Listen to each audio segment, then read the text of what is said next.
Welcome to Israel Now News. I'm Yochanan El Rome. And I'm Rebecca Rand. In our top story, Israel's 23rd Knesset has been dissolved, and the country is heading back to the polls for the fourth time in 2 years. The unstable unity coalition formed between Benjamin Netanyahu's ruling Likud party and Benny Gantz's blue and white faction has finally crumbled after months of stalled budget negotiations. General elections were automatically triggered after a Knesset vote narrowly rejected a bill to extend the deadline for passing the 2020 state budget. One other interesting development is the breakaway of hawkish Netanyahu rival Gideon Sa'ar from the Likud party.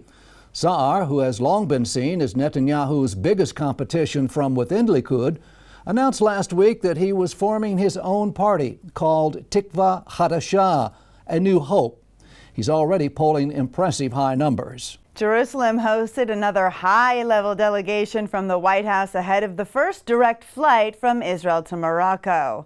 U.S. President Donald Trump's senior advisor and son-in-law Jared Kushner and Special U.S. Envoy Avi Berkowitz were joined by a senior Israeli team, which included Meir Ben-Shabbat, National Security Advisor to Prime Minister Benjamin Netanyahu. In just 4 months, President Trump has negotiated peace accords between Israel, the United Arab Emirates, Bahrain, Sudan, and now Morocco. The Israeli and American delegation flew together to Rabat, where they met with the King of Morocco to advance the most recent normalization deal. During his short time in Jerusalem, Jared Kushner was given 2 very special honors for his role in making peace between Israel and several Arab states. Israel has only partially opened, but the number of coronavirus infections has skyrocketed. Most school children continue to study remotely, while grades 1 through 4 are learning in the schools, and the parents of these students have been asked to give permission for bi-weekly screening for the virus. The Ministry of Health is particularly concerned over a new strain of COVID-19, which seems to have mutated in the United Kingdom. The Knesset's coronavirus cabinet met several times last week to discuss drastic measures, including the closure of Ben Gurion Airport. It was decided that Israeli citizens returning from abroad will be sent immediately to state-run quarantine facilities for a period of 10 days, and entry to non-citizens would be halted for at least 2 weeks. The Jewish state has rolled out its initial vaccination campaign against the coronavirus and is on track to become the first nation to immunize its at-risk population. 10,000 healthcare professionals were immunized on the first day of the program, and by the end of the second day, 30,000 Israelis had received the shot. Jerusalem is aiming to completely vaccinate its at-risk population by the end of January. The inoculation initiative began with hospital employees, followed by HMO workers, private healthcare clinics, first responders, and the residents and caregivers at nursing homes. All Israelis aged 60 and over have been asked to schedule an appointment to receive the first dose of the vaccine. The next scheduled wave of immunizations will include teachers, social workers, IDF soldiers, and other security personnel. Chezi Levy, the Director General of Israel's Health Ministry, told Israel's high-level coronavirus cabinet the goal is to vaccinate 60% of the population by the end of the first quarter of 2021. The mass immunization campaign comes as the morbidity rate in Israel is steadily increasing, and the news of a new, extremely contagious strain of COVID-19 has the Knesset implementing further lockdowns. The state of Israel was rocked by the devastating news of the murder of an Israeli mother of 6. Esther Horgan went for a walk last Sunday afternoon near her home in the Sumerian town of Tal Menashe. When she didn't return hours later, security forces began an organized search for her. Esther's body was discovered around 1 a.m. with signs of violence. Police and security forces are treating the incident as a terror attack. The Mufti of Jerusalem is calling to ban all non-Muslims from the Temple Mount. The Muslim Waqf, an Islamic religious authority, controls the holiest site in Judaism. It heavily restricts non-Muslim visitation and strictly forbids Jews and Christians from praying there. Now, the chief Islamic religious figure wants to ban all non-Muslims from visiting Mount Moriah. Sheikh Mohammed Hussein told the Khaibar news agency that the Al-Aqsa Mosque, with its entire area of 144 dunams, is Islamic and only for Muslims. He said there is no place for non-Muslims in any way, whether through the schools, churches, or other places of worship. There is movement within the Jewish and Christian community fighting for equal rights on the Temple Mount, but the backlash from the Muslim community has been very harsh. 2020 has seen the lowest number of Israelis killed in security-related incidents in the country's history. In his end-of-the-year briefing, IDF Chief of Staff Lieutenant General Aviv Kochavi said we are ending a year in which we successfully fulfill the IDF's primary mission of providing defense and security. He added that we thwarted every attempt to infiltrate into Israel, and we saw a drop in the number of casualties. At the time of the briefing, official IDF figures reflected that 2 Israelis were killed this year. 1 civilian was murdered in a terrorist attack, and 1 soldier was killed during an IDF operation in Jenin. These statistics were released before the murder of Esther Horgan in a suspected terrorist attack. Kochavi said the record low number of deaths and attacks was due to the military's proactive actions and deterrence, which includes the construction of a highly advanced subterranean barrier equipped with sensors which surrounds the Gaza Strip. The IDF struck 500 targets over the last year, in addition to carrying out numerous covert operations. He explained that Israel sits in the middle of the most fragmented and divided region in the world, and the IDF is operating on 6 fronts intensively. The chief Sephardic rabbi of Israel, Rabbi Yitzhak Yosef, spent Shabbat in the United Arab Emirates, where he was hosted as a guest of honor at the Jewish Community Center in Dubai. This marks the first official visit by a sitting chief rabbi to an Arab country. In 1948, after Israel announced its independence, 850,000 Jews who had lived in Arab lands for centuries were forcibly expelled and their property was confiscated. Many of these Sephardic and Mizrahi Jews immigrated to Israel with only the clothing on their backs, leaving behind hundreds of years of rich Jewish history. During his time in the UAE, Rabbi Yosef went to the Beit Tfilah synagogue in Abu Dhabi. He inaugurated a Jewish nursery school and toured a newly opened kosher restaurant. The visit by the chief Sephardic rabbi was hailed as a step in cementing the good faith and friendships between the Jewish and Muslim peoples of the region, and a sign of warming ties between Israel and the UAE. 2 submarines, 1 American and 1 Israeli, were reportedly involved in incidents meant to send a strong message to Iranian leader Ayatollah Ali Khamenei. The Israeli Navy visibly sent a submarine across the Suez Canal above water where it turned and faced the Persian Gulf. In a similar move, an American nuclear-armed submarine crossed the Strait of Hormuz. A statement released by the U.S. Navy included pictures of the USS Georgia, which can carry 154 Tomahawk cruise missiles and 66 Special Forces soldiers. The Navy said the submarine's presence demonstrates the United States' commitment to regional partners and maritime security, with a full spectrum of capabilities to remain ready to defend against any threat at any time. These stern warnings come as recent satellite imagery shows new construction at Iran's Fordo atomic facility. Fordo is particularly troubling to Israel in the West because it is completely fortified, shielded by a ring of mountains, and surrounded by anti-aircraft weapons. Hundreds of pro-Israel Canadian activists participated in an online event hosted by the Canada Celebrates Israel Network. The event, entitled A Light for the Nations, Together Exposing Darkness and Standing for the Truth, was co-sponsored by several influential organizations, including Bridges for Peace, the International Christian Embassy Jerusalem, and the Israel Allies Foundation. The event was attended by Canadian parliamentarians, members of the Israeli Knesset, and CEOs of the Canadian branches of Israel-affiliated organizations. The original schedule called for rallies, events, and other activities throughout Canada, but the coronavirus forced the program to go online, opening up to hundreds of participants. Josh Reinstein, the president of the Israel Allies Foundation, said creating direct lines of communication and cooperation between Knesset members and Christian members of Parliament, as well as grassroots Christian supporters of Israel, lies at the core of our mission. Events like these, even if they must be virtual at this time, empower us to continue in our joint efforts to support Israel on the basis of our shared values.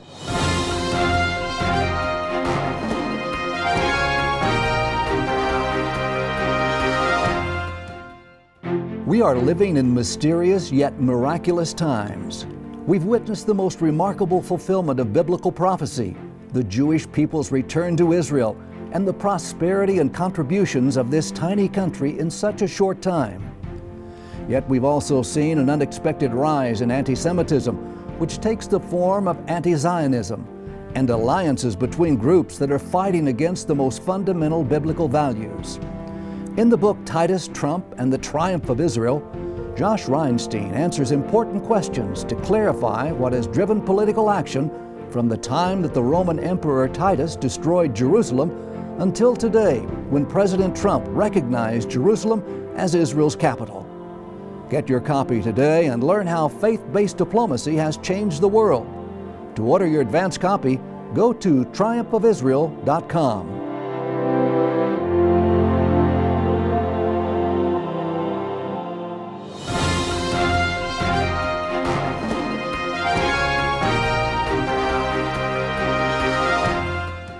That concludes the news portion of our show. Stay tuned for Ask the Source with Josh Reinstein.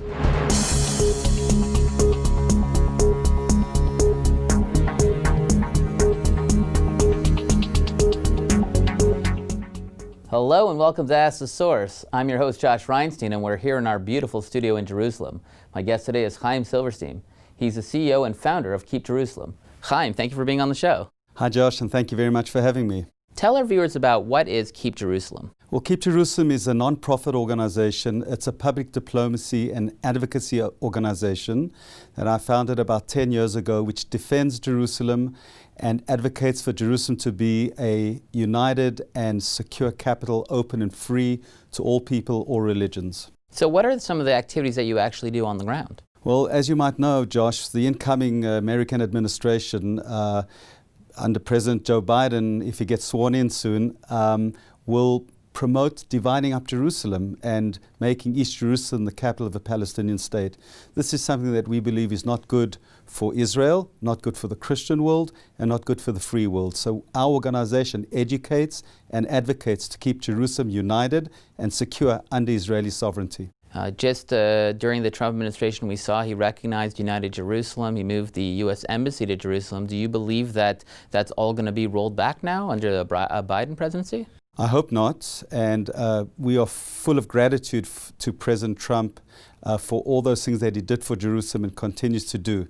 But we are very concerned that the incoming administration will try and roll back some of the things. For example, there are rumors that they will reopen the American consulate in East Jerusalem, which will serve Palestinians and thereby de facto kind of divide up Jerusalem. And our organization works to convince politicians, media people, and the public at large, including the very, very strong evangelical public in the United States of America, to work to keep Jerusalem united, not to divide Jerusalem. It's good for Israel and it's good for the free world. Some people say that, a lot of these political things are just rhetoric, and what really matters is facts on the ground. What's actually happening in Jerusalem? Are Palestinians building in East Jerusalem? Is Ramallah trying to connect Jerusalem to Ramallah? Like, what's happening on the ground? That's a very good question, Josh, and I encourage your viewers to visit our website, keepjerusalem.org, and you'll see there's a lot of things happening on the ground that are very problematic. For example, illegal Arab building is off the charts. There are over 25,000 illegally built Palestinian Arab buildings in eastern Jerusalem, funded very often by the Palestinian Authority, by Qatar, by Saudi Arabia. And the goal is to try and take over Jerusalem on the ground by illegal building, by demographics, already 40% of the city of Jerusalem are Arabs. Now, we're a democracy, and that's fine if there's a large minority, but we need to increase the Jewish majority, we need to stop the illegal building, and we need to make sure that Jerusalem is free and secure for all. If there is a illegal building going on, why isn't the government of Israel stepping in and declaring this illegal and stopping it? This is an unfortunate reality that has been ignored for over 20 years. And part of what Keep Jerusalem does is we educate and inform government ministers and members of Knesset. I was just in the Israeli parliament yesterday meeting with the Minister for Jerusalem Affairs, Rabbi, and I spoke to him about this exact issue.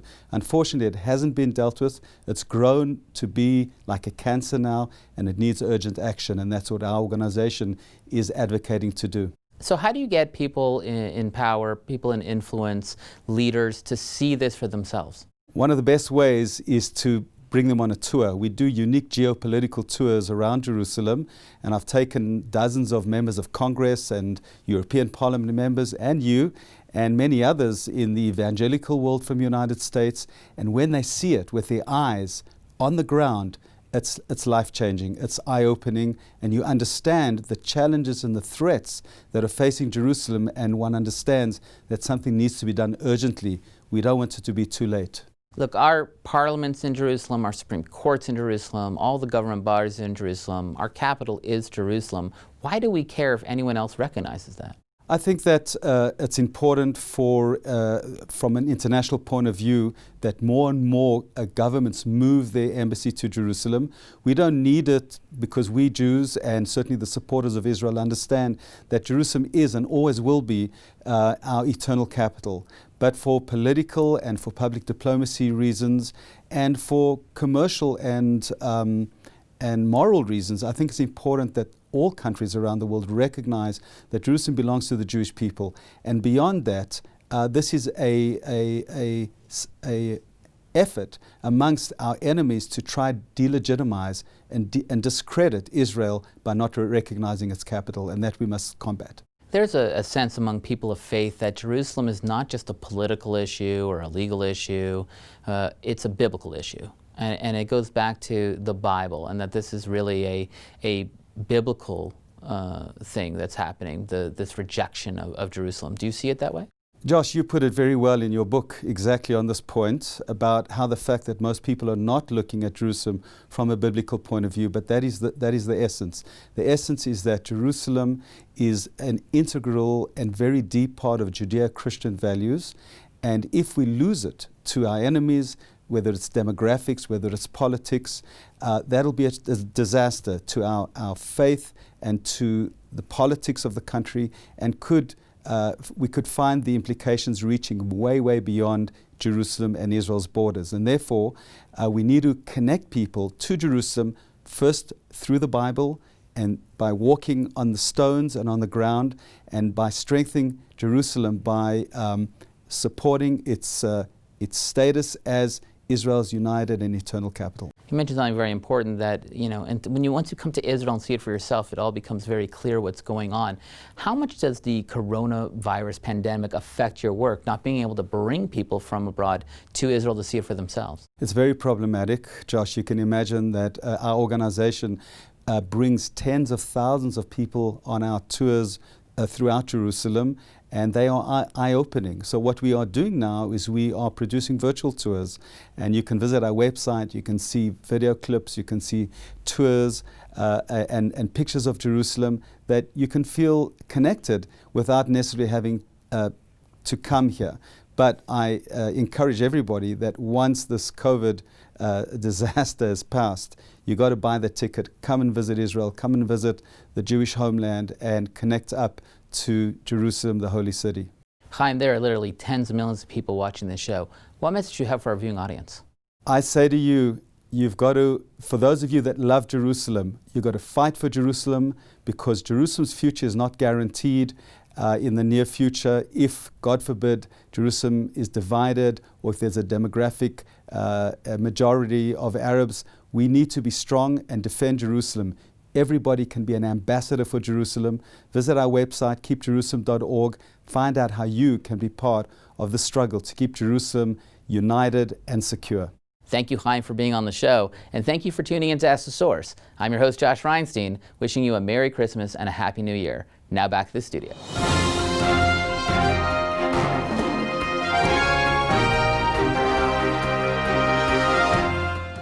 Up next, the return to Zion with Karen Hayesod.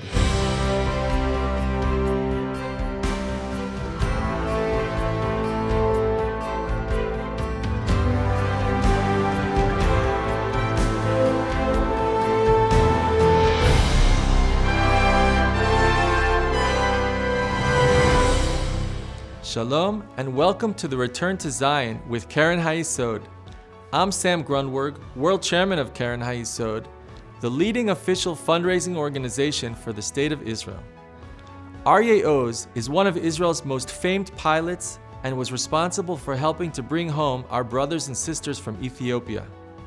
Let his story inspire you to help bring home the next generation of Ethiopian Olim.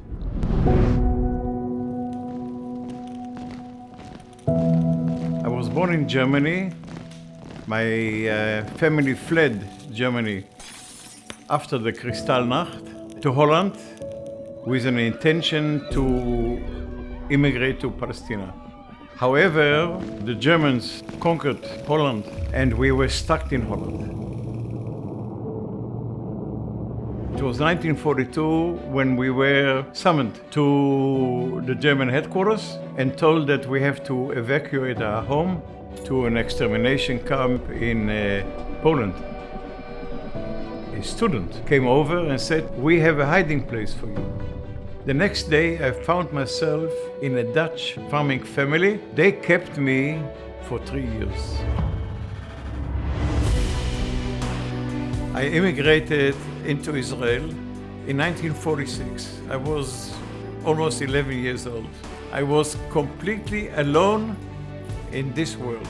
Wherever I came, somebody or some institute came to my rescue. The biggest of all was a youth village where I came to. The educational management took me by the hand and guided me and gave me a start which made my way up to flying school a piece of cake. I was selected by the Air Force to become a cadet in the most famous Israeli Air Force. I was grateful that I could repay in a small way and contribute to the same effort. This mutual responsibility, from which I gained so much, followed through my whole career in the Air Force. I was the third captain who flew a C-130, a Hercules, to Entebbe and rescued so and so many people. When we were told that we have to fly 4 airplanes to Entebbe at weights beyond any imagination, we didn't ask any question. We said, it is needed, it will be done. In the early 90s, we were about to evacuate 14,500 Ethiopian Jews from Addis Ababa to Tel Aviv. We had 760 seats in our aircraft. However, when they arrived and all the seats were occupied, commanding officer of the operation came over and said, "We need you to take more people on." And my answer was, you don't have to ask even. It's obvious. Bring them on. I set the world record. I brought on one flight 1,087 people from Addis Ababa to Ben Gurion Airport. When we descended and came over Jerusalem and made a left turn towards Ben Gurion, and the whole oil aircraft was singing Yerushalayim of gold, there was not one person in the cockpit who had no tears in his eyes. Every time that when I made my walk around, I always looked up and saw the Star of David and said to myself, Gee, this is Israel. This is the Jewish people. Let's bless Israel together. Now's the time for you to get involved. Assist Keren HaYesod to raise the necessary funds in order to bring Jews yearning for their homeland back to Israel. Your donation can help fulfill the biblical prophecy today. To donate and get information, visit our website at www.khisrael.org.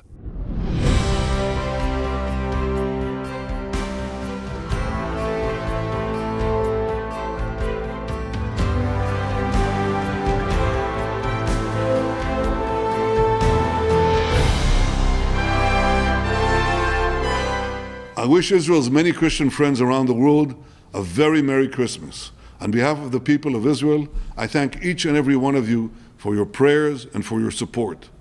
This Christmas, the traditional greeting of peace on earth will once again be expressed by millions across the globe. This while our world suffers from the terrible COVID-19 pandemic and far from too much violence and conflict.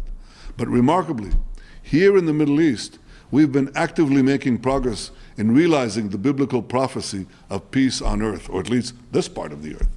This past year, and with the active help of the United States and President Trump, we have moved forward with the Abraham Accords, achieving historic breakthroughs between Israel and the Arab world.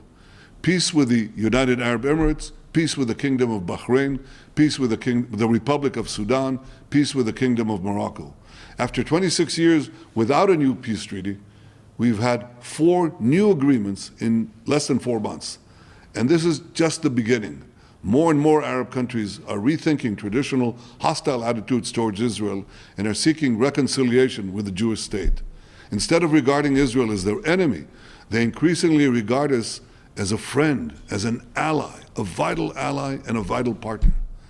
This is a new and revolutionary change. It will make a better life, a better place for all the peoples of the Middle East. It will make for a better world.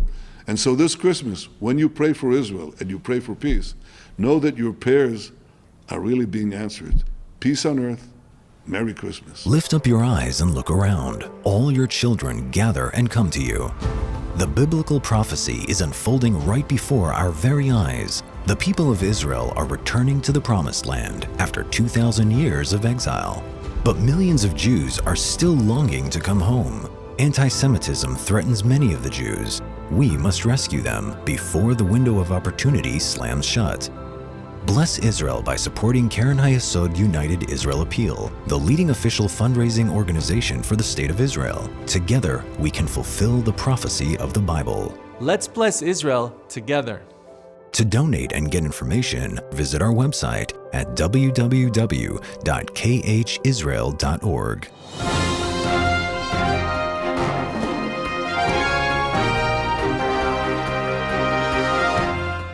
That's all for this edition of Israel Now News. I'm Yochanan El-Rom. And I'm Rebecca Rand, reporting from our studio in Jerusalem. Please join us next week for all of your Israel updates.